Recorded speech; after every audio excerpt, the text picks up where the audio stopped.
Assalamualaikum warahmatullahi wabarakatuh. Apa kabar anak-anak sekalian? Semoga kita tetap dalam keadaan yang sehat walafiat. Sebelum kita mulai kegiatan kita pada hari ini, alangkah lebih baik kita berdoa seraya bersyukur kepada Tuhan Yang Maha Kuasa, karena berkat rahmatnya kita dapat melakukan segala aktivitas dan melakukan segala kegiatan dengan baik dan dapat mendapatkan hikmah dari Yang Maha Kuasa. Berdoa dimulai.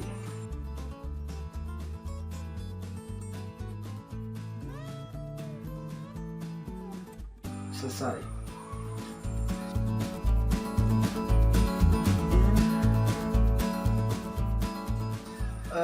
Baiklah anak-anak sekalian, pada kesempatan ini di mata pelajaran ekonomi kelas 11 ini kita akan membahas tentang tenaga kerja atau ketenaga kerjaan.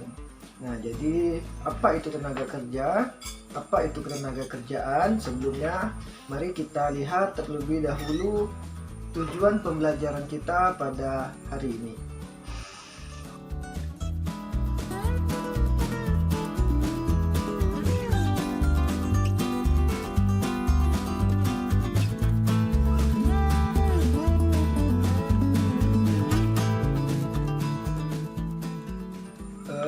Baiklah anak-anak, saya akan menjelaskan tentang tenaga kerja.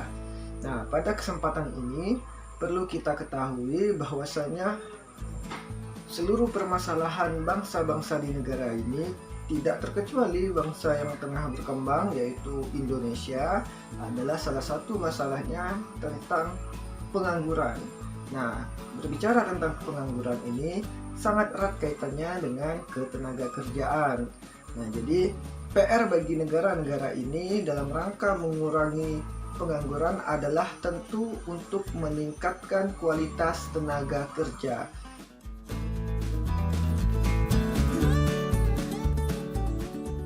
Sebelum kita membahas lebih banyak tentang ketenaga kerjaan, pada kesempatan ini saya akan membuka apa itu tenaga kerja atau ketenaga kerjaan dengan dengan mengutip Undang-Undang Nomor 13 Tahun 2003 Pasal 1 Ayat 2. Nah, tenaga kerja itu adalah setiap orang yang dapat bekerja untuk menghasilkan barang atau jasa. Nah, jadi menurut undang-undang itu adalah siapa saja yang dapat bekerja itu adalah merupakan tenaga kerja. Nah, jadi apakah dia sedang menganggur, apakah dia sedang bekerja atau sedang cuti dan lain sebagainya, itu dikatakan sebagai tenaga kerja.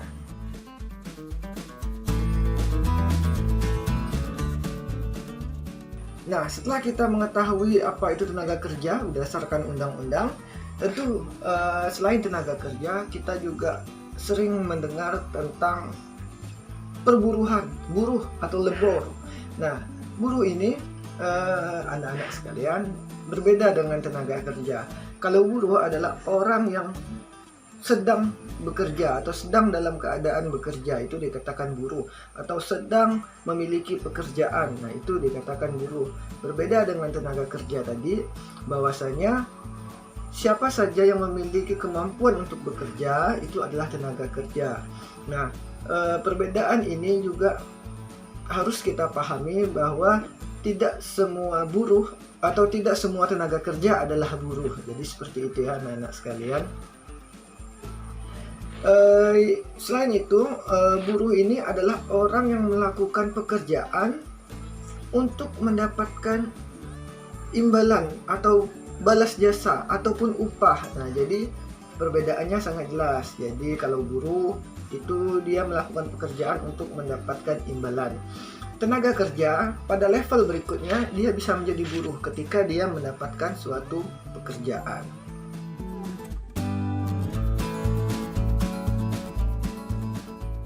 Oleh karena itu dapat kita simpulkan secara sempit anak-anak sekalian bahwasanya tenaga kerja adalah semua orang yang bekerja dan menganggur tetapi aktif menjadi pekerja atau memiliki kemampuan untuk bekerja, itu adalah tenaga kerja.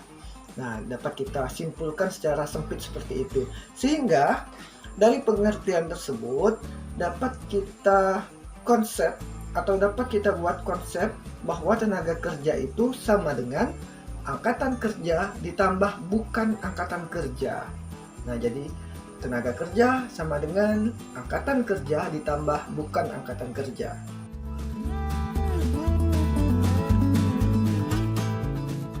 Berkaca dari konsep tadi, kita menemukan satu kata yang juga harus kita jabarkan, yaitu tentang angkatan kerja. Nah, angkatan kerja ini adalah penduduk yang aktif melaksanakan kegiatan ekonomi yang umurnya 15 tahun ke atas. Nah, jadi masyarakat atau penduduk yang umurnya 15 tahun ke atas yang aktif melakukan kegiatan ekonomi ini adalah angkatan kerja. Nah, baik yang sudah bekerja, yang belum bekerja, atau yang sedang mencari kerja, jika berada di usia 15 tahun ke atas, dia sudah dikatakan sebagai angkatan kerja. Contoh, pekerja yang sedang cuti. Nah, pekerja sedang cuti ini kan tidak bekerja, tetapi umurnya di atas 15 tahun. Dia juga termasuk angkatan kerja. Pekerja yang sedang sakit. Dia tidak masuk kerja, jelas, karena sakit. Tetapi dia tetap dikatakan angkatan kerja. Setelah itu adalah pekerja yang dihentikan sementara karena satu dan lain hal. Juga termasuk ke dalam angkatan kerja.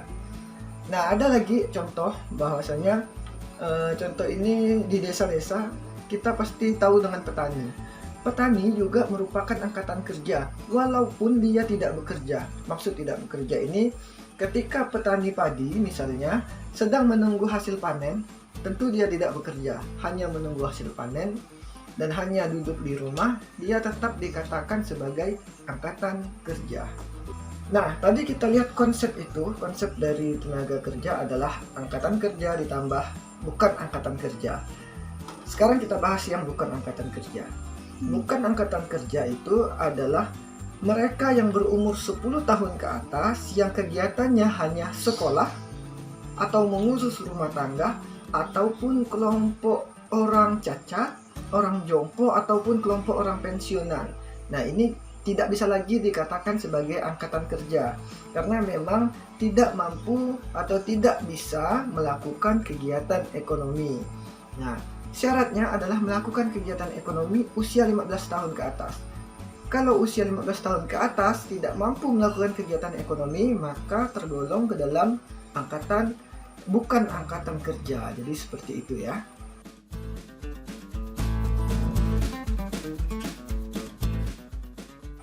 Bicara tentang angkatan kerja, kita juga tidak boleh menampilkan satu istilah lagi yang baru, yaitu adalah kesempatan kerja. Nah, kesempatan kerja ini sama halnya dengan lowongan pekerjaan.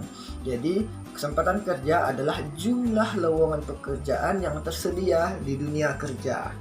Nah, bicara tentang kesempatan kerja, ketika terjadi ketidakseimbangan, ya, ketika terjadi ketidakseimbangan antara lapangan kerja dengan angkatan kerja, nah disinilah yang outputnya atau mampu menciptakan pengangguran.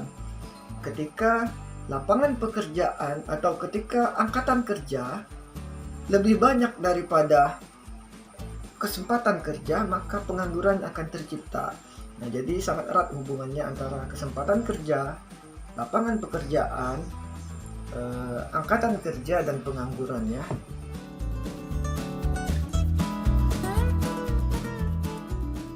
Baiklah anak-anak, sudah kita bahas tentang 3 hal, yaitu tenaga kerja, kesempatan kerja, dan angkatan kerja. Nah, sekarang akan kita bahas tentang materi yang paling dasar di antara tenaga kerja ini, yaitu apa itu bekerja. Nah, jadi kita juga perlu tahu ini dasar dari ketenaga kerjaan, yaitu adalah bekerja. Bekerja itu adalah melakukan kegiatan ekonomi untuk menghasilkan barang dan jasa. Jadi setiap kegiatan, setiap perbuatan yang tujuannya untuk menciptakan atau membuat barang atau jasa itu adalah bekerja atau dapat disebut dengan bekerja. Nah, yang paling penting di antara semua teori yang sudah dijelaskan adalah apa hubungannya. Nah, hubungan antara jumlah penduduk, kesempatan kerja, angkatan kerja, dan pengangguran. Ini jelas menjadi tanda tanya besar ketika kita mempelajari materi tentang ketenagakerjaan di dalam mata pelajaran ekonomi.